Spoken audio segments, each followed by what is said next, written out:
Yes, what is up guys, my name is Movement6 and welcome back to the channel. And in my previous video where I discussed the Nikon Ultimate Controller, the Ultimate Revolution, I did promise you to come back with you with a lot of stuff concerning Rainbow Six, concerning all the games I'm playing, and of course mainly I think the solo account I've got on my Xbox. But if you've been living under a rock in the last few days or maybe the last week, you didn't really notice that a exclusive interview in Wired magazine from the lead architect from PlayStation, which is also the lead architect from the PlayStation 4, has really dropped a lot of new things about the PlayStation 5. Now I do want to go over them in some detail. I just wanted to share my thoughts on a few things, and if you haven't read the article, just go to Wired.com and you will find it via Google. To kick in the door, don't expect it anytime 2019. Well, no shit, Sherlock. I wasn't expecting any consoles. There is still enough life in the PlayStation 4 with some strong releases coming out, like even Days Gone, Last of Us Part 2, and a few other, I would say, cross-platform games as well. So 2019 wasn't really on my radar. If you read through the article, it also goes about the pricing, and it's expected that it's going to be a bit more expensive than the PlayStation 4, because as it says here, Mark Kenzie, which is the lead architect, would like to get one thing out of the way right now. The video game console that Sony has spent the past 4 years building is no mere upgrade. And he is right, because if you look, and I drew some notes here, if you look at the upgrade we can expect, in terms of CPU, we're going to an 8-core AMD CPU using 7nm Zen 2 architecture, which is, as it seems, based on the Ryzen chip 3rd generation, and that's a pretty good CPU. So we will see a strong upgrade to where we are now to the PlayStation 5. And that really has effects on the graphics as well, which is the Radeon Navi. And that's been highly discussed about the capability this has, the GPU, is the ray tracing. So if you just go to Google, YouTube, type in ray tracing, you will see a lot of stuff there. It makes lighting really realistic. So it's already, I'm just very concerned on how this is going to be effectuated in the consoles, because it is available on the high-end PCs, but I know it's still a challenge there. So if you see the movies, if you see the clips on YouTube, it's massive. It's fantastic to see what ray tracing really does to make a video game way more realistic than it already is right now. So it's just how lighting is being effectuated on and reflects on all surfaces. And well, you check it out. Go to YouTube, ray tracing. You will find a lot of stuff there. If you also look at the upgrade we're going to see is on the solid state drives, where we now still have to deal with a normal drive, spinning disk as I'm calling them. It's flash-based memories, and it's going to be a lot of times faster. Now, if you look at the interview or in Wired itself, you will see that it's being tested on the Spider-Man game, which is on PlayStation 4, and I believe that the load time went from I think 5-6 seconds when you go from one part of the town to another part of the town, and you got that cutscene where you're in the in the subway. You narrow that down, and you bring that down, that load time, with the way the CPU, GPU, but also the solid state drive is working in the PlayStation 5 to 0.8 seconds. So I'm just curious what type this is going to use in the solid state drive, but that's a massive, I was a quantum leap forward to what we know right now.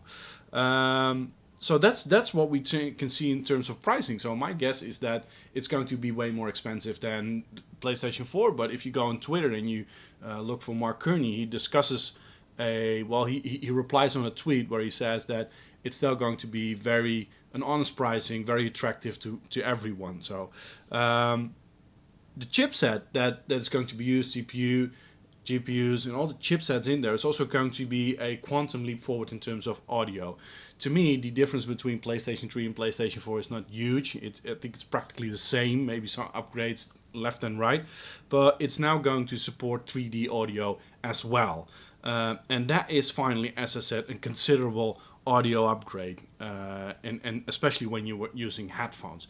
It's already good right now, but it's not a massive step forward from PlayStation 3 to PlayStation 4. What I'm also curious about is, in this article, it's being discussed the 8K support. Now, I've been looking for a new TV because I'm building a new home and I want a new TV, and I was looking at the 8K TVs as well.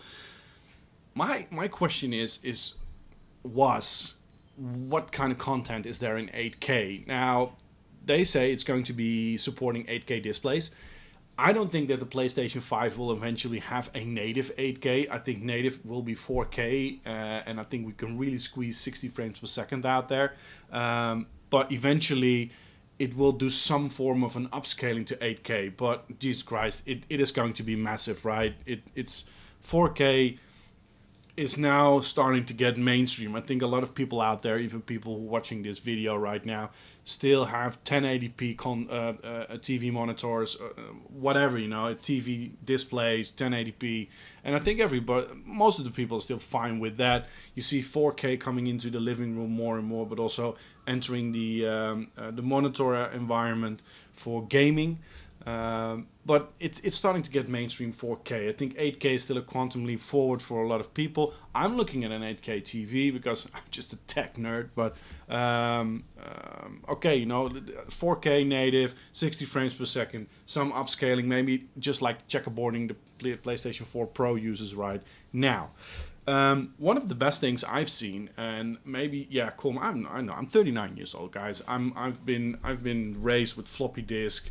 Eventually we went to CDs, and it's been confirmed that the PlayStation 5 will support physical media. In other words, you will have discs, which to me is fantastic. I'm still a guy who loves to own a disc and a box and buy that box.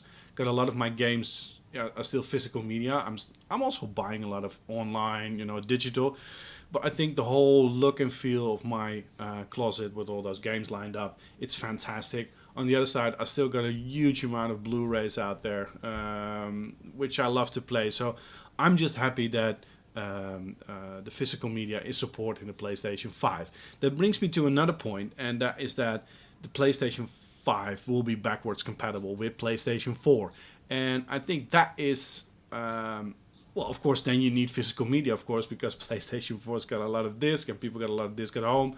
So I think it's good. But it's also good that they made a departure from the architecture on the way the infrastructure on the architecture has been designed of the PlayStation 3. They've completely overhauled that to the PlayStation 4. PlayStation 3, it was a nightmare for some developers to really develop on the PlayStation 3. On the PlayStation 4, they went more for a PC-based architecture, and they are going to continue that with PlayStation 5. So, fantastic that it's backwards compatible. I think that was one of the biggest controversies or criticism you have with the PlayStation 4, that it was not really backwards compatible. Yes, you have PlayStation Home, but that's not backwards compatibility. I've got a lot of disc out there from PlayStation 3, still play my PlayStation 3 console, so I'm really happy to see that this is going to be a backwards compatible console. Now, a nice takeaway as well is that the PlayStation VR is going to be supported. This PlayStation VR, with this generation, is going to be supported in the PlayStation 5, which is good because a lot of people have bought it, and I think it's good that Sony shows its commitment to that platform. It's a fantastic platform, it's fun to play, and it's really well supported and executed, and I think it's made VR accessible for a lot of people. Usually VR is pretty high priced in terms of what you get for a PC VR platform. For the PlayStation, it's pretty accessible for everybody, and I think it's really good to see that they are in it for the long game here, and they keep on supporting PlayStation VR. No doubt that a new PlayStation VR platform will come out for the PlayStation 5 to support all the 4K resolutions and all the new upgrades we see, but it's good to see that the old PlayStation VR is going to be supported. brings me to the final one, and that is the Death Stranding. Also on Twitter, it has been a discussion, but also in the interview, is that it is going to be a cross-platform. So both platforms are going to see a release of Death Stranding. Yes, it's going to be for PlayStation 4, but eventually with some upgrades and the way PlayStation Pro is handling it, we will see a Death Stranding coming out for PlayStation 5 as well. Now the console is to be expected somewhere around 2020, I think late 2020. Sony is not attending the E3. I do expect Microsoft to release, or to tease its new console there. PlayStation or Sony will do an own event, but eventually we will see more leaks coming out, and eventually we see images coming out and how the design is looking. I'm really excited about the PlayStation 5, guys. I'm really keen on understanding what your takes on are on this interview. Go to the internet, go to the interview. Leave a comment, leave a like, subscribe, of course. But tell me, guys, what do you think? What do you think? What do you want to see in the new PlayStation 5? And are there things that I've missed that you want to see here? Did Mark Kearney tell you? But please reach out to me and give me a heads up. For now, this was a short video. I will be in touch soon. The weather is fantastic here in Amsterdam, so I'll be out celebrating Easter a lot on the beach and with family. But I will be back very soon with some fantastic things about Rainbow Six Siege, my solo account, how I'm doing. I'm doing pretty well. Mortal Kombat next week and Days Gone. So guys, let me know what you think. This was Movement 6. Out.